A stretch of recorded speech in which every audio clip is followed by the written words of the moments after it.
이제 다음 주에는 마스크를 벗고 우리가 예배를 드릴 수 있을 것 같지 않습니까?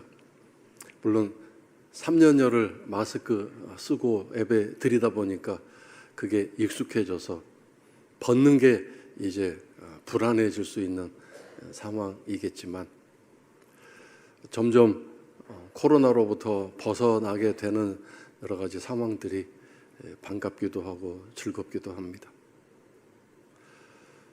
우리가 광야는 오아시스가 없다는 것을 지난주의 말씀을 통해서 함께 나누었습니다.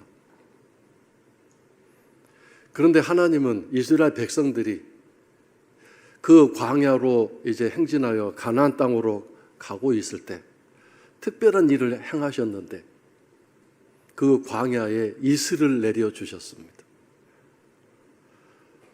이슬을 통해서 이스라엘 백성들은 날마다 물을 공급받는 그런 은혜를 누리면서 광야를 건너가도록 하나님이 하신 것이지요.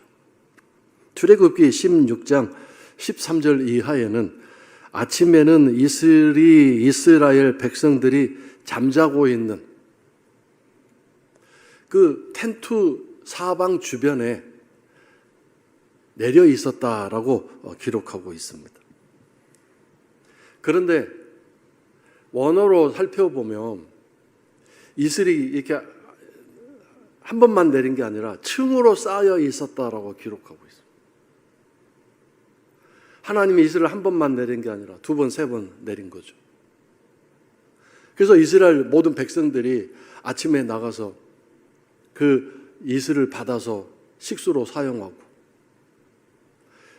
가축들도 그 아침 이슬을 통해서 물을 먹고 목을 축여서 이제 하루 광야길을 건너갈 수 있도록 한 것 아니겠습니까? 그러므로 사실 하나님은 이스라엘 백성들에게 물을 안 주신 것이 아니었습니다. 다른 곳에는 없는 특별한 은혜, 이슬을 그들에게 내려주신 것입니다. 양을 비롯한 가축들은 아침마다 나가서 그 이슬을 먹으면서 광야에서 이 정도만 해도 얼마나 감지덕지냐라고 하면서 물을 충분히 마시고 또 하루길을 걸어갔을 것입니다. 감사다, 기적이다 그렇게 하지 않았겠습니까? 근데 이스라엘 백성들은 이게 별로 기쁘지 않았던 게 분명합니다. 그냥 가면 심심해서 그러는지 껄핏하면 물이 없다고 불평하고 그 불평을 핵폭탄 터뜨리듯이 터뜨려서 하나님을 속상하게 만들고 모세를 아주 괴롭혔습니다. 왜냐하면 이스라엘 백성들은 애굽에서 살아왔기 때문에 애굽의 그 생활 습성에 체질화되어 있습니다. 이집트는 애굽은 이슬로 먹고 사는 세상이 아니라 비로소 물 충분한 샘과 우물을 통해서 먹고 살아가는 그런 시스템이 되어 있는 나라입니다. 나일강이라는 풍부한 수자원이 애굽의 수도 옆을 흘러가고 있지 않습니까? 곡창지대를 형성하는 그 엄청난 수자원이 있는 애굽에서 이슬은 물로 취급도 되지 않는 그런 상황이었을 것입니다. 하나님이 째째하게 이 이슬을 통해서 우리를 먹여 살리고 우리에게 물을 공급하신다 이렇게 생각하지 않았을 것입니다.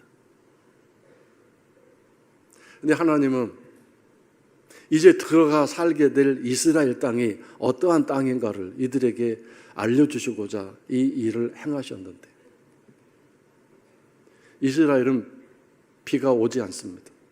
하나님이 특별히 이제 가나안 민족에게 이른 비와 늦은 비라는 1년에 딱 2번 파종 시기와 곡식이 이제 완성될 무렵에 비를 집중적으로 내려주셔서 그 곡식을 잘 추수할 수 있도록 잘 파종할 수 있도록 도와주셨는데 그 외에는 비가 오지 않습니다. 비가 없습니다. 또 더군다나 그 지형적인 특성이 물론 흙은 있지만 그래서 곡식도 뿌리를 내리고 곡식도 열매를 맺지만 그 흙 밑에 집안이 석회암 지형입니다. 그래서 비가 온다 할지라도 그 비가 땅 깊숙이 내려가서 저장이 되지 않습니다. 그 비가 내려서 흙 지반 거기까지 있다가 흘러서 밑으로 내려가서 이 늦은 비와 이른 비가 오게 될 때는 저 밑에 남쪽 네게부 쪽에는 홍수가 나서 대난리가 났다고 합니다. 이스라엘 백성들이 들어갈 살 그 땅은 물을 저장해 놓고 강물이 흘러가고 그렇게 멋진 곳에서 살아가는 땅이 아니라 광야와 비슷한 땅입니다. 그래서 비가 내리지 않고 물도 귀한 지역이기 때문에 이슬을 통해서 곡식들도 자라고 가축들도 이 이슬을 먹고 살아가게 되어 있습니다.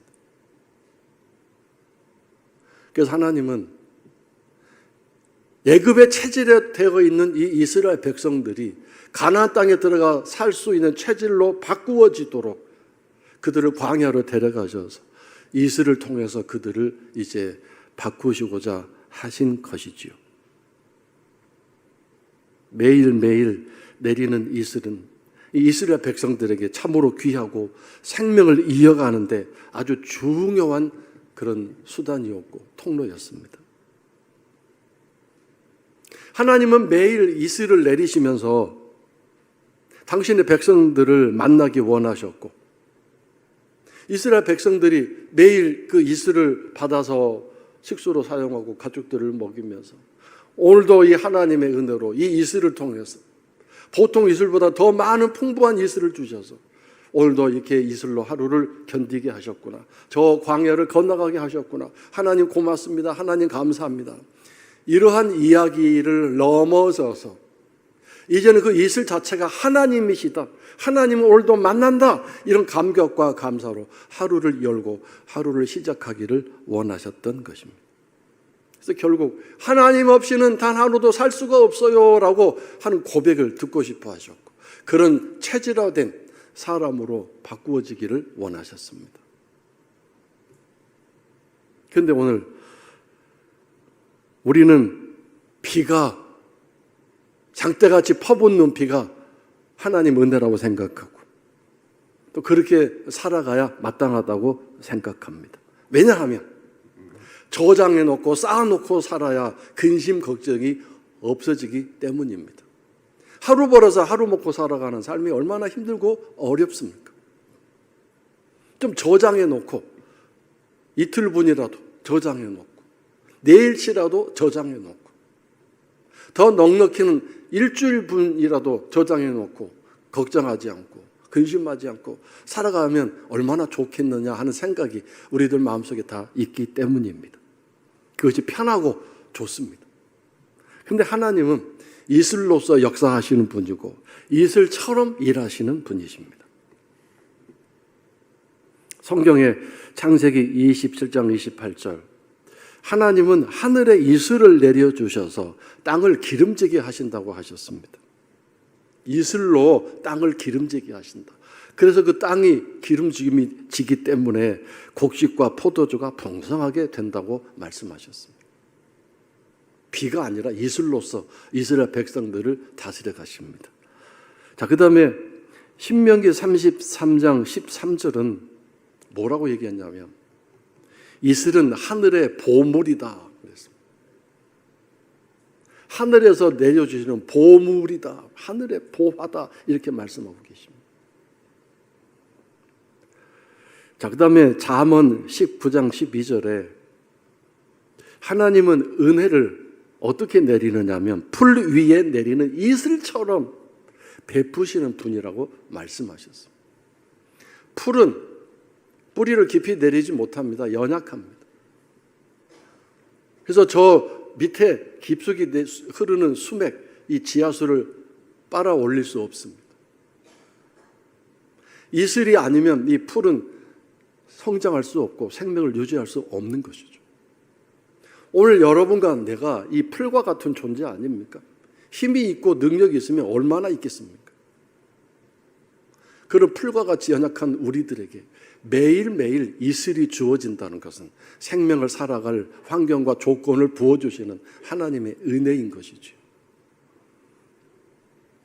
그래서 첫 번째 우리가 기억해야 할 것은 하나님은 이슬로서 우리에게 일하시고 은혜를 베푸신다는 것, 잊지 마시기를 축원합니다. 매일매일 하나님을 만나고 하나님의 은혜 안에 살아가는 것이 하나님 백성들의 운명적인 삶입니다. 세상 사람은 저축해 놓고 저장해 놓고 창고를 크게 짓고 쌓아놓고 살아갈지 몰라도 하나님 백성은 날마다 이슬을 먹고 살아가야 할 사슴처럼 아주 고귀한 존귀한 존재라서 깨끗한 존재라서 그런 게 아니라 하나님의 은혜 없이는 하루도 살아갈 수 없는 존재라는 것, 이 이슬을 통해서 우리들에게 가르쳐주고 계십니다. 다음 두 번째로, 이슬은 밤에 내립니다. 밤에 조용한 시간에 소리도 없이 어두운 밤에 내려서 아침에 일어나 밖으로 나온 사람과 만나게 되어 있습니다. 이걸 생각해 보면 내 인생의 어두운 시간에도 하나님은 조용히 소리 없이 이슬과 같은 은혜를 내려놓으셨습니다. 준비해 놓으셨습니다. 그런데 만약에 그런 인생의 어두운 시간에 절망하고 낙심하고 지쳐서 누워있고 앉아있고 포기하고 그렇게 계속 있다가 밖에 나가보지 않게 된다면 이슬과 같은 은혜를 만날 수 없을 것입니다.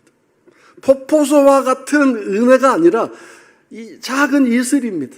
그러나 그 이슬을 먹고 마시면 그 하루를 견디고 감당할 수 있습니다. 하나님은 우리들에게 늘 주기도문으로 일용할 양식을 주옵소서라고 구하고 그렇게 간구하라고 말씀하셨습니다. 나는 그렇게 역사하는 존재다라고 우리들에게 가르쳐주고 계십니다. 하루를 견디고 하루를 살고 또 내일은 내일 주께 맡기는 이 삶을 하나님이 원하십니다. 하나님은 매일매일 우리를 만나시기 원하시고 매일매일 우리와 기쁨으로 서로 교제하기를 원하십니다. 자, 이제 한 달치 주세요.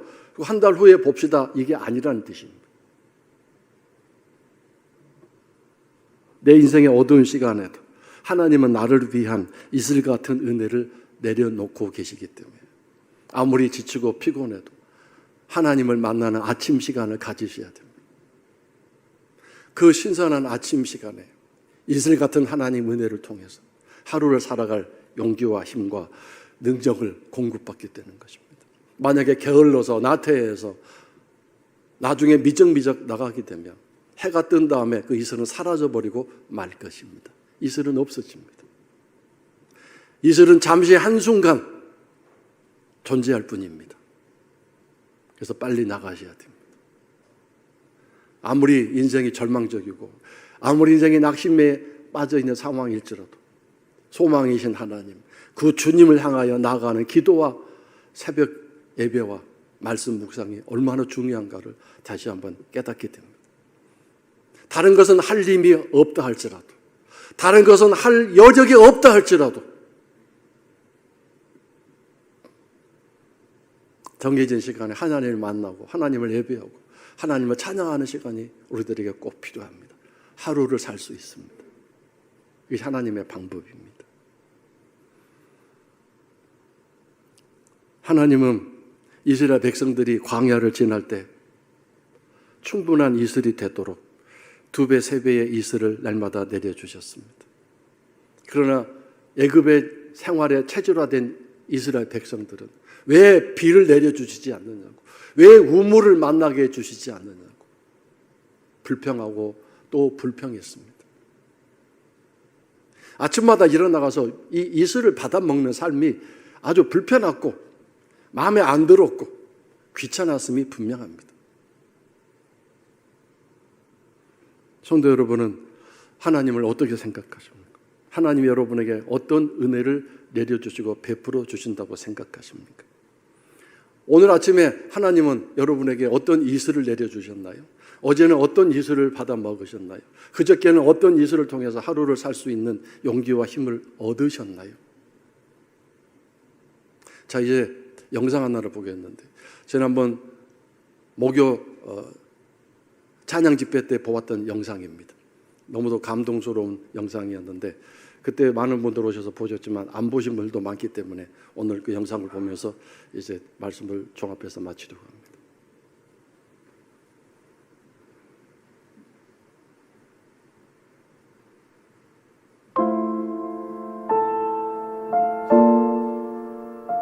내가 살고 있는 것이 리무르, 티비오, 티밭이에요. 내가 이렇게 걸어가잖아요. 그러면 아래에서 이 꼬마들이 나를 올려다봅니다.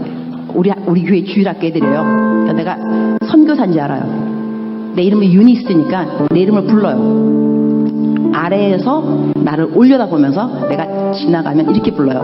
유니스! 목이 터져라. 유니스! 막 이런데 얼마나 내 이름을 부르는지 나한테 아무것도 달라 그런 건 없어요. 그러나 내가 알아요. 얘네들 신발이 없어요. 맨발로 다니거든요. 근데 유네스 할 때 저것들 신발이 없는데 신발 사줘야지, 그 생각이 들어요. 그 다음에 또 유네스 이러면 저 녀석들 밥을 하루에 한 끼 먹는데 밥도 좀 많이 줘야 되는데 빵을 사줄까? 또 유네스 이러면 쟤네들 학교도 없는데 내가 돈 많이 있으면 학교도 지어주면 좋겠다, 이런 생각을 해요. 선한 생각이 계속 나게 있다는 이야기예요. 근데 걔네들이 그 누구도 나한테 유네스 신발 없어요, 신발 사주세요, 아무도 안 그랬어요. 그러나 내 이름을 부르는 순간순간 쟤네들 뭐가 필요한데? 이게 무슨 이야기냐 하면, 여러분이 기도할 때 쥐야 이러면은요, 여러분의 마음을 하나님이 왜 모르겠어요. 여러분 필요한 거를 하나님이 아세요. 그리고 하나님이 여러분을 정말 사랑하세요. 안 주고 싶지 왜 안 주고 싶겠어요. 그러나 부르짖어야 말이지. 부르짖지 않으면 또 하나님의 마음이 또 감동이 안 간다니까. 그래서 오늘은 여러분의 필요가 있을 겁니다. 어떤 것이 필요로 하는지, 그것이 공부인지 돈인지 건강인지 관계 회복인지 아니면 영성의 회복인지 하나님 알고 계십니다. 겉으로 크게 내가 말로 표현하기 싫으면, 어려우면, 불편하면 그냥 주여 이름을 부르세요. 주여, 주여.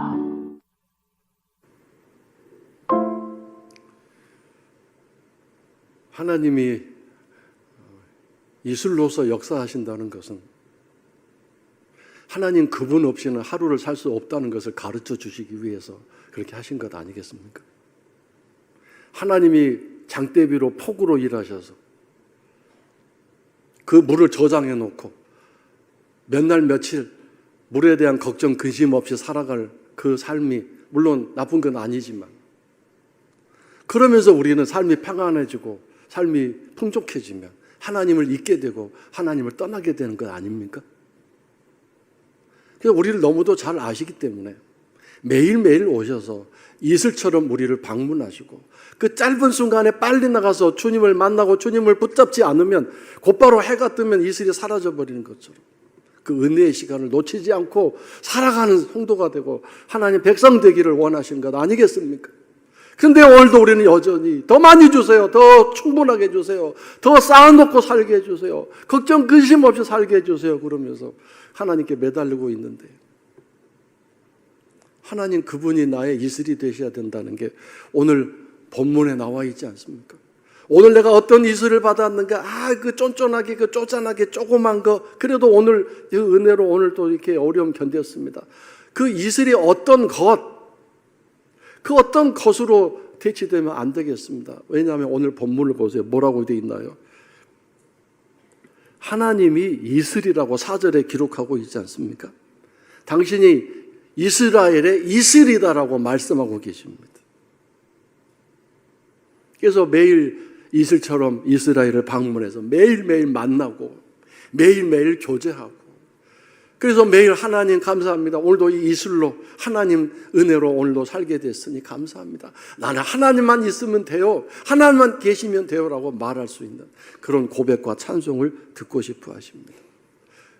그리고 하나님은 이 이슬로서 이스라엘을 백향목같이, 백합화같이, 감람나무같이 멋있고 풍성하고 풍요롭게 만들어 주신다고 약속하셨습니다. 장대비나 폭우가 아니라 이 매일 내리는 이슬을 통해서 그 이스라엘이 복되고 형통하고 아름답게 된다고 분명히 약속하셨습니다. 세상 사람 볼 때는 이슬이 형편없는 것 같고 아무것도 아닌 것 같지만, 왜 저렇게 매일 주일날 예배 가고 11조 바치고 새벽 기도 가고 수요 예배 가야 되는지 그들은 이해를 못하겠지만, 그 하나님의 은혜로 우리는 살아가도록 부르심을 받고 택하심을 받은 백성들이기 때문에, 이 하나님의 은혜 없이는 살 수 없음을 알기 때문에 하루하루 살아야 되는 운명적인 그런 존재에 우리들을 부르셨기 때문에, 만약에 우리가 이 하나님의 삶을 매뉴얼을 벗어나서 예급 백성처럼 살기를 원하고, 그렇게 저장해 놓고 쌓아 놓기를 미리미리 다 공급해주고 미리미리 다 식탁에 차려놓는 그런 풍성한 삶을 원한다면 하나님과 좀 맞지 않는 것이죠. 이사야서 35장 1절 2절에 이렇게 말씀하셨습니다. 광야와 메마른 땅이 기뻐합니다. 왜? 이슬 때문에 그렇다고죠. 그 이슬을 매일매일 이슬을 통해서 그 광야와 메마른 땅이 기뻐하는데, 오늘 성도 여러분들은 매일매일 주시는 그 은혜를 받아서 매일매일 감사하며 매일매일 기도하며 살고 있는가 생각해 보십시다. 사막이 백합화같이 피어 즐거워하며, 저는 이 말씀을 그냥 무심코 읽으면서 뭐라고 읽어갔냐면, 사막에 백합화가 피어 이런 식으로 자세히 안 읽을 때는 그냥 눈에 들어온 대로 읽다가 이렇게 오해할 뻔했습니다. 사막 자체가 백합화 같이 아름답게 된다는 것이죠. 무성하게 피어 기쁜 노래로 즐거워하며 여호와의 영광 곧 우리 하나님의 아름다움을 보리로다 그랬습니다. 오늘 우리가 광야와 같고 사막과 같지 않습니까? 내 인생이 그렇지 않습니까? 그러나 여러분, 매일매일 내리는 이 하나님의 은혜 이슬, 아니 하나님 그분을 매일매일 이슬처럼 큰 엄청난 폭탄 같은 그런 기적이나 물질의 복이 아니라 하루를 살아가는, 이게 얼마나 감질나고 쫀쫀합니까? 어떻게 보면. 그러나 매일매일 그 하나님을 만나고 하나님의 은혜를 받고 살아간다면 내 인생 전체가 이렇게 멋지고 아름답게 변화되고 하나님의 영광을 내 삶에서 보게 되고 하나님의 아름다움을 내 삶에서 볼 수 있다고 분명히 약속하셨습니다. 그래서 오늘 여러분, 하루하루 매일매일 하나님 만나십시오. 그분이 내 이슬임을 깨달으시고, 이슬 같은 하나님 만나야만 내가 하루를 열심히 살 수 있고, 그 하루하루가 견디고 견뎌지다 보면 언젠가 내 날에 복되고 아름다운 결실의 때, 추수의 때, 그런 멋진 날이 또 올 수 있다는 사실을 기억하시고, 한 방에 막 터뜨리고 대박이 나고 이런 삶이 하나님 나라에는 없다는 것을 기억하시고, 매일매일 하나님 만나시고 그분이 나의 이슬입니다 라고 고백하면서 하루하루 잘 견디고 살아가셔서 하나님의 영광을 드러내시고 하나님의 아름다움을 드러내시는 우리 모두 성도들의 삶이 되실 수 있기를 주의 이름으로 축원합니다.